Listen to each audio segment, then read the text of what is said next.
Caste system को लेकर most of the Hindus confuse रहते हैं। मनुस्मृति के कुछ श्लोकों की वजह से यह कंफ्यूजन चलता चला आ रहा है। लोग भागवत गीता छोड़ मनुस्मृति को फॉलो कर रहे हैं। श्री कृष्ण ने गीता के 4th चैप्टर में 13वें श्लोक में बहुत ही क्लियरली एक्सप्लेन किया है, चतुर्वर्ण्यम नया सिस्टम गुण कर्मा विभागसः तस्य कर्तारमपि माम विद्ये कर्तारम अव्ययम। इसका अर्थ है मनुष्यों के गुणों और कर्म के अनुसार मेरे द्वारा इन 4 वर्णों की रचना की गई है। जो ब्राह्मण होते थे वे इंटेलेक्चुअल या प्रीस्ट होते थे, जो क्षत्रिय होते थे वे एडमिनिस्ट्रेटर या वॉरियर होते थे, जो वैश्य होते थे वो बिजनेसमैन या फार्मर होते थे, जो शूद्र होते थे वो वर्कर क्लास होते थे। श्री कृष्ण ने समाज को कर्म के आधार पर बांटा था, न कि जन्म के आधार पर। अगर आप इस कास्ट सिस्टम को सही से एनालाइज करेंगे तो आप सही में इसको अप्रिशिएट करेंगे। कास्ट सिस्टम का ये जो सारा इशू था ये मनुस्मृति आने के बाद हुआ। उस समय के कुछ ब्राह्मणों और क्षत्रियों ने मिलकर अपने आप को टॉप पोजीशन पर एस्टैब्लिश कर लिए। इसको आप एक एग्जांपल से समझिए। ब्राह्मणों को उस समय वेल्थ रखने का परमिशन नहीं था, बट उनको घर दिए जाते थे, बट ओनरशिप राजा का होता था। क्षत्रियों के पास भले ही पावर हो बट डिसीजन मेकिंग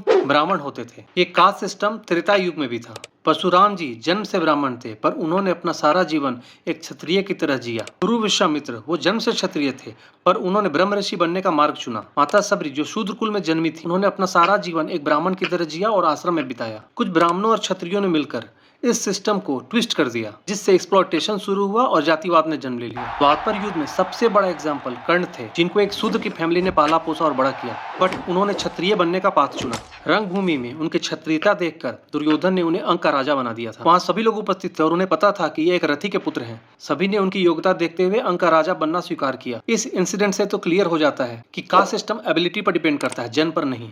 तो अगर किसी को भी कास्ट सिस्टम के रिगार्डिंग कोई भी डाउट हो तो कमेंट सेक्शन में पूछ सकता है। मिलते हैं नेक्स्ट वीडियो में। जय श्री कृष्ण।